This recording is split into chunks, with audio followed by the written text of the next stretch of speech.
Welcome. I'm Gregory Thayer, and this is Conversations with Gregory. This is a Vermonters for Vermont initiative production. We're here today again in beautiful Okemo Valley at the Okemo Valley TV station here with Rebecca, and we're going to have a great show. We've got a special guest from Chester who's running for the Vermont House of Representatives, Tom Charlton. Thanks for joining us. Thanks for having me, Greg. Yeah, thank you. So you're running for the Vermont House. I am. You had a nice event the other day down in Chester. I attended. You had some great speakers in yourself. Well, there's three of you, and that was great because we want to mingle among everybody, but we want to hear you. We wanted to hear you talk that day, and it was great. So I really appreciate it, and the food was great. So yes, it was. I know you're up all night cooking. Absolutely. Yeah, right. Oh, I was up late eating leftovers. No. There you go. So tell us a little bit about yourself. Well, I am from Chester, primarily. I grew up in the Chester area, went to Green Mountain Union High School, raised three boys who also went to Green Mountain Union High School. Nice. My family has been in Vermont longer than it's been called Vermont. I've studied, I've lived elsewhere, worked elsewhere internationally, and remember very, very clearly the day that I decided, I think I'm going to go back to Vermont. We'll spare you that story. But I share that by way of just indicating that I have both the generational long view of Vermont's trajectory and who we've been and where we've come from, where we're going. But I also have, I also understand the experience of deciding that I want to go to Vermont and live there. So I have some insight into folks that have been here a long time and folks that choose to come. Nice. What kind of work do you do? I know you were a pastor. I was. You still preaching at all? As a volunteer. That's a beautiful thing. We did the same congregation locally for 25 years. Wow. The congregation I grew up with. Nice. And in the last 7 years, I've been an executive for the Boy Scouts. And since COVID came along and the camps closed down, I've been building post and beam buildings, timber framing. Nice. Right here in the area? In the area. That's nice. Yep. This is beautiful down here. Driving through the Okemo Valley, when I have to go on, like down south to like Brattleboro or into Mass, it's always breathtaking. The whole state is so beautiful. I've always said when I was on the city council, and then when I run for other stuff, I've always said that Rutland or Vermont's the best place on God's green earth. It is, and the moment I decided to move back to Vermont, I was sitting in the Sahara Desert. Oh. It is a contrast. Yes, it is. And we're lucky. We have great people. We do. And we have great services, and we have just a lot of great people trying to do the right thing and everything. So, so with you running your district, what are the towns? Because I know you have a couple towns in your district. We do. Athens is the first one, Chester, Grafton, and Windham. And it's home, so I'm a little biased anyways. Yeah. And there's a remarkable variety of people, of perspectives, of life experiences. And I have never, ever ceased to be just amazed by the folks that are around all the time. So with that, your district that you're seeking is a Windham-Windsor Windham district. So you go into two counties. Two counties. What two towns are in Windham and what two are in Windsor?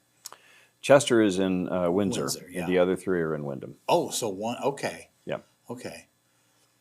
Now, we had Kevin Winters on a couple weeks ago up in Rutland, and he has two in Rutland and then Ludlow, and Ludlow is the biggest, so he's Rutland Windsor. So, and we have that throughout the state. That goes on with people, representatives, districts go into different counties. So, so it's good. You get double help. That's what I'm hoping for. Right? And the big town is Chester. Yes. Yeah. Nice. Yeah. Population wise. So you're out there shaking hands, talking to people. I know you were talking a lot the other day, and when I was down a couple Sundays I ago. do that. Yeah. And what are you hearing from people? What are you hearing? What are their concerns? There's a lot of things going on, a lot of things happening. There are. With the super duper majority. And so what are you hearing primarily? The The primary concern that I am hearing is the cost of living in Vermont. The I mean, affordability. that's the very general, big tent description of what I'm hearing, and that breaks down to property costs, the anticipated costs of some of our recent legislation, the education tax, which is really high on everybody's agenda Yeah. to reexamine. The cost of the Clean Heat Act. Interestingly, I hear less disagreement about whether or not we should address the environment than I hear concern about how we approach it and how quickly and at what cost. So are people saying they want to kind of slow down and look at everything in terms of Act 18, the environment, the clean heat Yes, standard? yes, and that's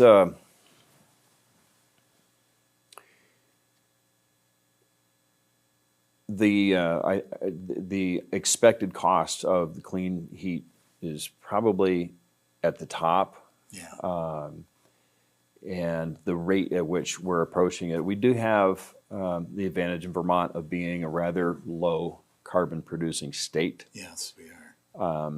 And I think that also because we have the lowest gross domestic product in the country. We have the highest per capita individual tax burden in the country. I think we're second to DC, which is way, way ahead of us. Yeah. I think we have both the ability and the responsibility to kind of recalibrate how we go about this. When we talk about the Act 18, the heat standard, the clean heat standard that they passed as a study, but on January when they come back in, the study's going to be there. From the studies we've seen, the things that we're hearing from the NV5 and also the Efficiency Vermont, it's not getting a favorable rating from those organizations that supported something. Right. But the cost of and what they want to do over, could go up by $4 a gallon on top of what people are already paying. I don't know how people can afford that, Tom. Well, no. A number of years ago in 2007, when the price of gas went up by a couple of dollars, it brought on a recession that lasted years. And Vermont really doesn't need to have our own local recession. Right. I know you love the environment, as I do, and all Republicans do. We love it. We live, work, and play here too, and we raise our families here. Sure. And some of us are fortunate to have our families and their children, so our grandchildren, be here as well, and that's a beautiful thing. And so we want clean air, clean water, a clean environment. And but you're right, our impact, our print on CO2s is not anything where it's alarming that the other side is pushing. What is it, 2030, 2035, no gas fuel vehicle, no combustion engines on the road can be bought. Or can be bought, right? Yeah. So, what's that all going to do? And then you touched on, what was the other thing? Property tax. Your property tax bill. Would that go up when you opened your bill? Oh my gosh. I don't remember, because I think I've just traumatically just blocked that. Yeah, I think that's what a lot of people want to do. And not as much, to be fair, in Chester, not as much as many other places, Okay. and not as much as Windham, Yeah. which was remarkably high. I think that was a 38% jump. Wow. I know Thetford was like 35, Right, and they some were other high. towns were very high, and some were, like you said, with all fairness, they were lower. They they all didn't go up. Some even went down. Rutland, I think we stayed pretty stable. But there's even talk that already with the cost of everything, because they really didn't do anything, they kicked the can down the road, that it's a minimum of 7% increase Upcoming. this 2025 fiscal Right. year. And that's concerning because they're not doing the right job. And I think everything should be on the table and to look at ways to fund public education in Vermont. The instructions that were given to the Committee for the Future of Education in Vermont is pretty comprehensive in terms of what they have been asked to consider. They've been asked to consider the cost of administration. They've been asked to consider, do we merge more schools? They've been asked to consider what can they do with insurance costs. So it'll be interesting to see what they come back with. Right. My sense is it needs to be looked at very, very carefully and before voting to either accept or reject all of its contents. I think this is where real leadership comes in, because nobody wants to close their schools. And I've heard some plans, and I heard the other night here in Ludlow at the senatorial, and I'm just going to call it Kevin's district, Rutland-Windsor, that, about keeping the elementary schools open. I mean, right here in town, here in beautiful Ludlow, they kept the elementary school open. The high school students go to Green Mountain, or maybe up to Mill River. Sure. I'm not sure definitely about Mill River, but we know Green Mountain. So that helps those schools, and it's just something that can bring people together. Because it's either that, because we have less children. I had Jim Douglas on the other day, and when he was governor 15, 20 years ago, there was 103, 105,000 students in Vermont public schools alone. Today there's like 80, I'll say 82, 85, somewhere around there. Not a lot. And the supervisory unions are so top heavy. Have you ever heard of a plan to consolidate the supervisory unions? Heard of a plan or Heard of a plan? seen one that saved a lot? Well, heard of one that I think potentially could. They could. Yeah. The school mergers, and I think there was an article, I believe it was Stu Lindbergh's work, about how much we are actually not saving from a lot of the mergers that have already happened. Under Act 146 for the schools themselves?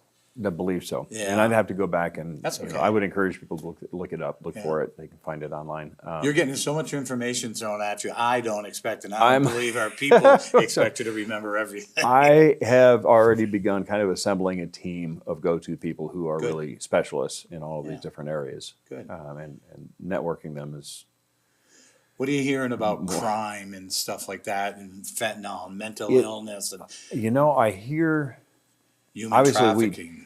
I hear more of it from the developed communities than locally, but I know that locally it is, locally, even, I won't name any communities, but it has been a local problem, and it's been a growing local problem. And just looking at the headlines on a daily basis, the number of gun crimes all over Vermont, the number of drug-related incidents all over Vermont, the violence is very different than it was, it's even 10 years ago, let alone 20 or 30. When I was on the city council, we used to hear a lot about it in Rutland, because we had the gangs, the Los Salitos or something like that. Right. And, but it's everywhere, Tom. It's not just Rutland and Burlington and and Windsor and Brattleboro. It's even, unfortunately, in our smaller communities too. And it's very concerning. And again, there's a lot of issues. And a lot of the stuff was brought on through COVID and all this government money, all government spending. And, in education, they don't have the money to keep up the programs. Well, it's time to be leaders and cut some of these programs, figure out what the best programs are, right? Yes, and the government money was very, very helpful during COVID. Yeah, and the programs are good, but we knew going into that we were engaging in some programming that we were not going to be able to continue without increasing the local bill a lot. And I think we have awesome teachers. I know a lot of teachers up and down the state, and especially in Rutland. And it's the the school boards and the unions who really push and control this stuff. And I think that they have to understand that people can't afford everything. And what was it? Was it our friend Stu Lindbergh said we don't have a money problem, we have a spending problem. True. I think Stu, or maybe a lot of other people. A lot of other people. I think I've heard that before. Yeah. There's we were talking about a historic barn that we're restoring earlier, and going into historic barns, I see repairs that have been made, some of them 100 years old and better, And sometimes I'm really slightly taken aback at how previous generations have made do with whatever they had, what materials they had, what time they had. And that is really part of a very old Vermont ethic, Yankee ethic, which is to make do somehow. It has to be fixed. There is something to be fixed, but we need to get very creative with how we do it and how we use resources that are at hand. So people are voting now with early voting, mail-in. They've begun. But people, Vermont, we do have a unique way people can vote in a couple different fashions. Sure. It's not just early voting. You can go into your town clerk's office and early vote. Mm-hmm. The absentee ballot during the general is not available because we have the mail-in. Everybody gets one. And there is a process with that, folks. If you receive a mailed ballot, don't throw it away. Bring it with you. If you decide you want to go into the polls, bring it with you. And if you don't bring it with you, I believe you have to sign an affidavit to say that you didn't vote it and send it in another way. So I like going to the polls. I like going to the polls. I do too. I like seeing the people and talking to the poll workers and thanking them. And one thing I don't like is all the candidates standing out there. Running the gauntlet to get in there. Exactly. When I've run for public office, I don't put people at the polls. It's the voters' day. I let them have it. But I do pop in and say hi and stuff. Right. And, I'd love to vote because it's a constitutional right and it's an obligation. Responsibility, right. Mm-hmm. And not just to yourself, but to your fellow citizens. And get out there and vote. Because that's real important. So real quick, I just want to do a little identification here. I'm Gregory Thayer, and this is Conversations with Gregory. And this is Okemo Valley TV here in Ludlow, serving a lot of different communities around the Ludlow area. And Patrick Cody, who is the executive director, and Rebecca Fontaine, who is the manager here, and general manager, I think it's called. She's called. They do a great job. We did our first show down here the other day with a candidate from the Wethersfield, Cavendish area, VL, and they're very accommodating. So you could be doing this and getting your information out there for your project or whatever's coming up in your community. So, give these guys a call. It's almost better than the newspaper. So it's a great way to communicate. Thank you, and thank you very much for the work they do. Committee assignments. There's a bunch of them up there. House members usually get one committee. The senators are on two because there's only 30 members compared to your 150 members in the House. Have you thought about committees? Have you looked at it at all? I recently, when you texted me, I'm more concerned with getting there first, obviously. Economic development would be consistent with some of the concerns that I take with me and what I believe to be some of the solutions. The agriculture, food resiliency, forestry is one that I just feel close to. There are a lot of things that fall under that that are of interest to me. Those are great committees. Education is a possibility too. There's so much going on. There's this, we talk about cutting the expense of education, and I think there is an assumption that those of us who want to reduce that bill are somehow against an education, a good education for our kids, or we're not supportive of our kids, and that's not true at all. I have plenty of education. I value every single class I have ever taken, and I'm concerned that we find an affordable way to keep providing a good education. How do you feel about tech ed? I have, the tech centers are phenomenal. They are. Throughout the state. They are. The only thing that I regret a little bit is that you really have to choose whether you're going to be college bound or trade bound rather early in your education if you're really going to take advantage of it. When I was in high school, I knew I was college bound, but I took a wide array of tech classes, and I don't know how many times in ensuing years my professional classmates have asked me, "How do you know to do that?" I learned it in school. Right. I learned it at home or wherever. So you don't know how to change a spark plug. Well, they don't. That was me. I got a flat tire sure. one time at like 2:00 in the morning.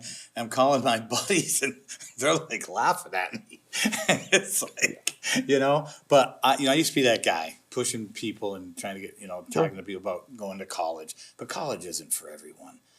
No, And, and the cost is not for everyone. no. I mean, I do have a master's degree in accounting, but I'm a big proponent of tech ed. My kids all went to college. Some of them graduated, some of them didn't. And some of them ended up going to a tech school, and they're doing technical type jobs. Sure. And, I'm hearing some numbers with just plumbers retiring in the state of Vermont, and that Yes. we do not have There is the a need. numbers to fill. And that's concerning, because that's one of, we talk about the workforce and everything, and we're having a tough time there too. And you're going to all these markets, and you're seeing help wanted. You see it on Facebook and Twitter. Well, X, it's not Twitter anymore. X and Instagram of different places looking to hire, and we don't have the people. So I find that too. yeah, it's concerning. The last recently interviewed somebody for a possible position in my shop, and as I spoke to them on Zoom, they were at the research station at the South Pole. Oh wow. They're coming back to Vermont. They're from Vermont, and they would like to do timber framing. But At least they weren't in the desert. I was like, making a my decision. goodness! And I was like, well, it was very similar. A little cold, right? Sometimes you have to go a long way to find the right fit, the right employee. I'm curious to know at some point how many of our tech graduates stay in the workforce in Vermont. Yeah. And because we are, that is one of our pressing issues is the workforce. And it's not particularly easy to build a business in Vermont. Right. For businesses, some startups get all kinds of good support. There's some very good efforts to bring significant businesses into Vermont, and of necessity, they land where the population centers are. But for a small business to expand in Vermont, whether it's expanding their facilities, expanding their workforce, that can be very complicated. Yeah. And more complicated than it often is in other states. There's a lot of help out there for students to make those decisions and to do field trips to different colleges, campus visits, tech school visits. I mean, there's a lot of I have a couple of brothers that went through tech education and post high school, and one of them stayed in it. The other one just stayed in tech work, but not in the welding. Sure. And so he went into drywall. So I don't know if there's a difference. Oh my gosh, give me his card, please. Unfortunately, Christopher's deceased. He died on us. I'm so sorry. The good Lord took him home early, but that's another story. Yeah. So, but there's just a lot of opportunities here in Vermont, and there's a lot of government programs to help. And I just, I'm hoping that school counselors, guidance counselors, they call them, are giving kids all the opportunities, all the ideas of what they could do. I mean, in high school, if you went back and talked to some of my high school teachers at MSJ and up in Rutland, they'd be like, "You have a master's degree in accounting?" But I figured it out after my junior senior year. I figured it out, and I'm glad I did. And I tried to do that. I had I coached in youth programs, so I used to talk to kids a lot, and and that's what it's about. I think a lot of times is talking to the young folk. Individual mentoring. Yeah, and, I agree. Being there, listening, and being not just talking, listening, because they have ideas too. That's how I tried to raise my children, is to talk and respect them, and I never did this stuff to them because I think that helps.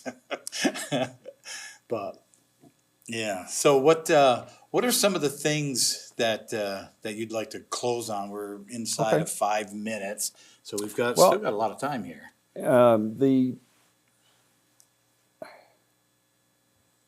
I certainly have no personal grudge or dislike of our incumbent, who's just a fantastic person. Yeah. What concerns me the most is the voting record of the supermajority.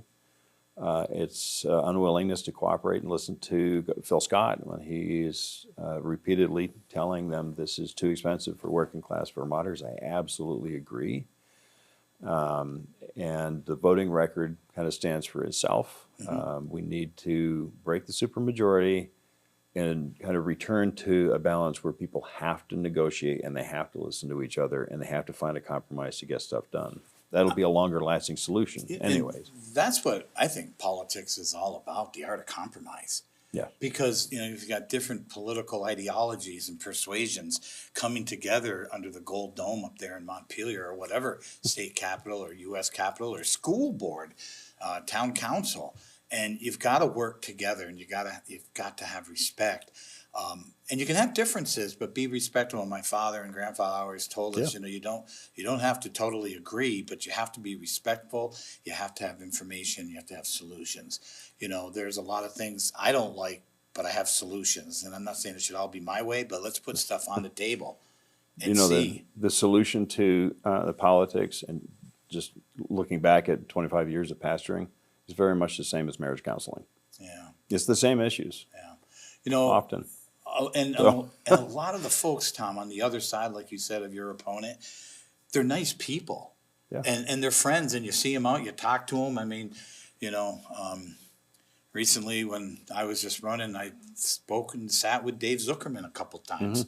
I didn't get to that level to go one-on-one with him, but we had a respectful conversations all the time. And he'd text me, and I'd text him, so, but sometimes they go up there and they change because of the leadership. Yes. And that's my issue, is the leadership, because they're forcing these good men and women in our communities to vote their way.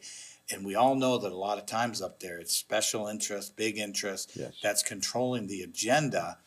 And it's supposed to be about we the people, Vermonters, who are paying the bills, not special interests from Boston or New York or L.A. I'm interested in my district. Yeah. That's it. And that's where you should be. And if everybody has that attitude, I think we're going to do okay. Yeah. And I think you're going to do okay, because I'll tell you, I've seen signs around. They look great, and I've seen people. I've heard people talking, and so it's going well. Seems to be. Yeah, and I'm seeing it. I am still touring the state, going around speaking at different functions, and I'm seeing it. And people are highly concerned, like you said, the affordability, inflation. And so hopefully people will get out there and vote locally here in Chester, Grafton, Athens, and Windham. Yeah. I didn't forget you, Windham. We love you. But get out there and vote for Tom Charlton. And he's going to bring results home to you folks. That's going to be important, and loosen up your wallet a little bit. We didn't get a chance to really talk about this, and we have a little over a minute left, but we had, some of the other things they did up there with the DMV fees, and they arbitrarily did that. 20%. 20%, a lot of which goes into the education fund. Yeah. And it's more of their spending, and then the new child care tax, they virtually put an industry out of business with mandates from 2017 to now. It's going to be a government program, and you're paying for it, and your payroll tax. Yep. So there's a lot of other things. Their pay raise, thank God. It didn't get vetoed. It got vetoed, but it didn't go back to the session with the veto session, because they ended up putting it back in the committee room on the board, I guess. So thank God they saw the light on that one. Last comments? I look at this as a job interview.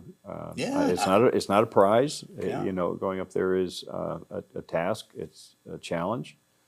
And if I get chosen to do it, I'll represent the whole district.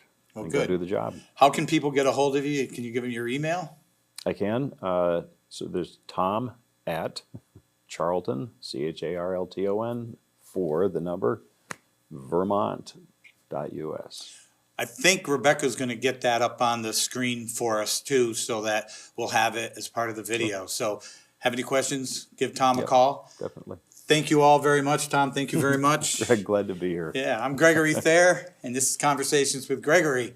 Thank you all. God bless you, and have a great weekend. It's beautiful out there.